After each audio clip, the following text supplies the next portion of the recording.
കാവലായി last part. ഒരു മാസത്തിന് ശേഷം. ഓ, ഇതുവരെ ഒരുക്കമൊന്നും കഴിഞ്ഞില്ലേ? അംബിക ദേഷ്യത്തോടെ മുറിയിലേക്ക് കടന്നു വന്നു. അവിടെ വില കൂടിയ സാരിയും ആഭരണങ്ങളുമൊക്കെ ഒരു മേശയിൽ കിടപ്പുണ്ട്. എന്നാൽ അതൊന്ന് അണിയുക പോയിട്ട് നോക്കുക പോലും ചെയ്യാതെ മീനുവിനെ കെട്ടിപ്പിടിച്ച് വിതുമ്പിക്കരയുന്ന വേദുവിൻ്റെ അരികിലേക്ക് അംബിക ദേഷ്യത്തിൽ പാഞ്ഞെടുത്തു. ദേ, ഇങ്ങനെ കരഞ്ഞുകൊണ്ടിരിക്കാൻ നിന്റെ ആരേലും ചത്തുപോയോ? ഉണ്ടായിരുന്ന ഒന്ന് മണ്ണടിഞ്ഞ് കാലം കുറയായി. മര്യാദയ്ക്കെല്ലാം ഉടുത്തൊരുങ്ങി വരാൻ നോക്ക്. ദേഷ്യത്തിൽ ഓരോന്നും പെറുപെറുത്തുകൊണ്ട് പോകുന്നവരെ ഒന്ന് നോക്കിക്കൊണ്ട് മീനു ഒന്നും മിണ്ടാതെ വേദുവിനെ എഴുന്നേൽപ്പിച്ചിരുത്തി സാരി ഉടുപ്പിക്കാൻ തുടങ്ങി. ഒന്നും മിണ്ടാതെ ഒരഭിപ്രായവും പറയാതെ അവൾ മീനുവിനോട് ചേർന്നിരുന്നു. ചുവന്ന കാഞ്ചീപുരം പട്ടുസാരിയിലും മിന്നിത്തിളങ്ങുന്ന ആഭരണത്തിലും വേദുവിൻ്റെ അഴക് ഒന്ന് വർദ്ധിച്ചു എങ്കിലും എന്നും കുറുമ്പും കുസൃതിയും നിറഞ്ഞു നിന്നിരുന്ന അവളുടെ പൂച്ചക്കണ്ണുകൾക്ക് ജീവനില്ലാത്ത പോലെ മീനുവിന് തോന്നി. എല്ലാ ഒരുക്കവും കഴിഞ്ഞിട്ടും ഏതോ ലോകത്തെന്ന പോലെ ഇരിക്കുകയായിരുന്നു വേദു. വേദു, വാ പോകാം, സമയമായി, അവളുടെ ചുമലിൽ പിടിച്ചുലച്ചുകൊണ്ട് മീനു പറഞ്ഞു. അപ്പോൾ നിറഞ്ഞ കണ്ണുകളാൽ അവൾ മീനുവിനെ നോക്കി. ഏട്ടനെ കാണണം. അത് കേട്ടപ്പോൾ മീനുവിനും സങ്കടം വന്നു. കാരണം അവൾ ആ ഒരു കാര്യം മാത്രമേ ഈ ദിവസങ്ങളിൽ പറയാറുള്ളൂ. അന്ന് വേദുവിനെ വീട്ടിൽ കൊണ്ടാക്കിയ ശേഷം അഗ്നിയെ പിന്നീട് ആരും കണ്ടിരുന്നില്ല. ഒരുപാട് തവണ മീനുവിനെയും കൂട്ടി വേദു മനയ്ക്കൽ ചെന്നെങ്കിലും നിരാശയായിരുന്നു ഫലം. അവൻ അവളെ ചതിച്ചതാണെന്നും തനിക്കുള്ള ഇഷ്ടം അവന് തന്നോട് ഇല്ല എന്നും പറഞ്ഞ് അന്ന് മീനു ഒരുപാട് വേദുവിനെ വഴക്ക് പറഞ്ഞിരുന്നു. അപ്പോഴൊക്കെയും അഗ്നി വരുമെന്ന വിശ്വാസത്തിലായിരുന്നു വേദു. ആ ഇടയ്ക്കാണ് അറ്റാക്ക് വന്ന് മുത്തശ്ശി മരിച്ചത്. അത് വല്ലാത്തൊരു ഷോക്ക് തന്നെയായിരുന്നു വേദുവിന്. തൻ്റെ ജീവനായിരുന്ന മുത്തശ്ശിയുടെ മരണവും അഗ്നിയുടെ അഭാവവും അവളെ വല്ലാതെ തളർത്തിയിരുന്നു. ആ അവസരം മുതലെടുത്തുകൊണ്ടാണ് അംബിക ആൾക്കൂട്ടത്തിനിടയിൽ പരസ്യമായി അവളുടെയും അശോകിൻ്റെയും കല്യാണം ഉറപ്പിച്ചത്.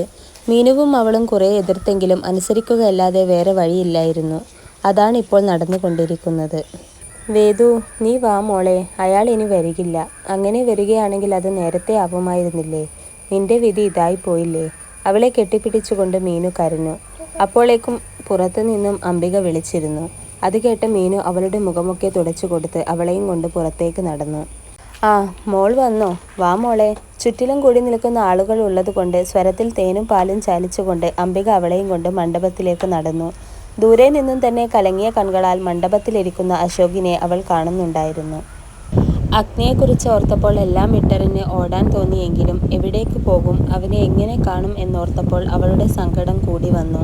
അങ്ങനെ അംബികയുടെ കയ്യിൽ പിടിച്ച് മണ്ഡപത്തിൽ കയറി അശോകിനരികിലായി അവൾ ഇരുന്നു. വിവിധ മന്ത്രോച്ചാരണങ്ങളോടെ താലത്തിൽ കിടക്കുന്ന ആലിലത്താലി പൂജാരി കയ്യിൽ എടുത്തപ്പോൾ വിറച്ചത് അവളുടെ ഉടലും മനസ്സുമായിരുന്നു. കുസൃതി ഒളിപ്പിച്ച കണ്ണുകളുമായി തന്നെ പൊതിഞ്ഞു പിടിക്കുന്ന അഗ്നിയെ ഓർത്തപ്പോൾ അവൾ മിഴികൾ ഇറുക്കെ അടച്ചു. കഴുത്തിൽ താലി വീഴുന്നതും നെറുകയിൽ സിന്ദൂരം പടരുന്നതും അറിഞ്ഞെങ്കിലും അവൾ കണ്ണുകൾ തുറന്നില്ല. അടഞ്ഞ കൺകോണിലൂടെ കണ്ണുനീർ തുള്ളികൾ മാത്രം ഇടതടവില്ലാതെ ഒഴുകിയിറങ്ങുന്നുണ്ടായിരുന്നു. ഒന്ന് കണ്ണു തുറക്കൻ്റെ പൂച്ചക്കുട്ടി. കാതിനരികിൽ തൻ്റെ പ്രിയപ്പെട്ടവൻ്റെ സ്വരം കേട്ടപ്പോൾ അവൾ ഞെട്ടലോടെ കണ്ണുകൾ വലിച്ചു തുറന്നു. വെള്ള ഷർട്ടും മുണ്ടും അണിഞ്ഞ് താടിയൊക്കെ ഭംഗിയായി വെട്ടി അവൾക്കരികിലിരിക്കുന്നവനെ ഞെട്ടിക്കൊണ്ട് ഏതോ ലോകത്തെന്ന പോലെ അവൾ നോക്കിയിരുന്നു. തൻ്റെ കൈകളിൽ മുറുകിയിരിക്കുന്ന അവൻ്റെ കൈകളുടെ ചൂടും നെറുകയിൽ പതിയുന്ന അവൻ്റെ അധരത്തിൻ്റെ തണുപ്പുമാണ് അവളെ യാഥാർത്ഥ്യത്തിലേക്ക് കൊണ്ടുവന്നത്. കണ്ണു നിറച്ച് ചെഞ്ചുണ്ടുകളാൽ വിതുമ്പിക്കൊണ്ടവൾ അവനെ നോക്കി. പെട്ടെന്നായിരുന്നു അവൾക്ക് അംബികയെയും അശോകിനെയും പറ്റി ഓർമ്മ വന്നത്. ഞെട്ടിക്കൊണ്ട് മുന്നോട്ട് നോക്കി അവൾ കാണുന്നത് തലയും താഴ്ത്തിക്കൊണ്ട് പോലീസ് ജീപ്പിൽ കയറുന്ന അവരെയാണ്. ആ കാഴ്ച അവളിൽ വല്ലാതെ സന്തോഷം നിറച്ചു.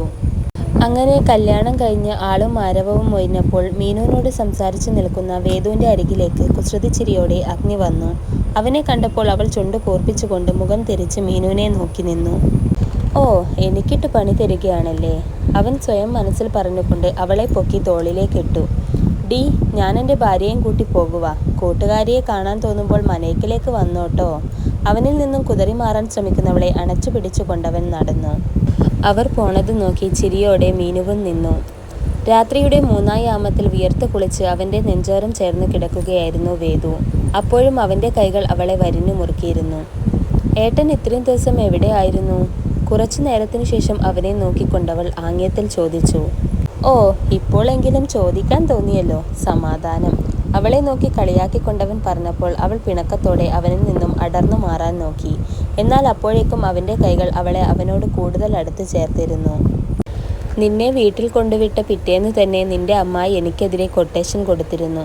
കഷ്ടകാലത്തിന് അവരെ മുന്നിൽ ചെന്ന് പെടുകയും ചെയ്തു. തലയ്ക്ക് അടിയേറ്റതിനാൽ 2-3 ആഴ്ചയോളം ഞാൻ അബോധാവസ്ഥയിലായിരുന്നു. അങ്ങനെയാണ് നിന്റെ കല്യാണക്കാര്യവും മുത്തശ്ശിയുടെ മരണവുമൊക്കെ അറിഞ്ഞത്.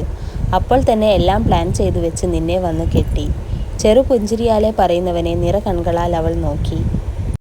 എന്താ ഇപ്പോൾ എൻ്റെ പൂച്ചക്കുട്ടിക്കൊരു സങ്കടം പോലെ? അവളെ കൊഞ്ചിച്ചു കൊണ്ടവൻ ചോദിച്ചു. ഏട്ടൻ ഇനി ഒരിക്കലും എന്നെ വിട്ടു പോകരുത്. ചുണ്ടുകൾ കൂട്ടിപ്പിടിച്ചുകൊണ്ട് വിതുമ്പലോടെ പറയുന്നവളെ അവൻ അത്യധികം പ്രണയത്തോടെ നോക്കി. ഓ അതാണോ? ഞാനിനി എവിടെയും പോകില്ലാട്ടോ. നിനക്ക് കാവലായി എന്നും ഞാൻ ഉണ്ടാകും, എൻ്റെ മരണം വരെ. അവളുടെ കഴുത്തിൽ മുഖം പോഴ്ത്തിക്കൊണ്ടവൻ പറയുന്നത് കേട്ടപ്പോൾ മനസ്സ് നിറഞ്ഞ ചിരിയോടെ അവൾ അവനെ ചേർത്തു പിടിച്ചു. നിന്നെ എനിക്ക് വേണം, ഈ തെമ്മാടിയുടെ മാത്രം പൂച്ചക്കുട്ടിയായി. ഒരു മന്ത്രണം പോലെ അവളുടെ കാതിലേക്ക് അവൻ പറയുന്നതിനോടൊപ്പം അവളിലേക്ക് അവൻ ലയിച്ചിരുന്നു.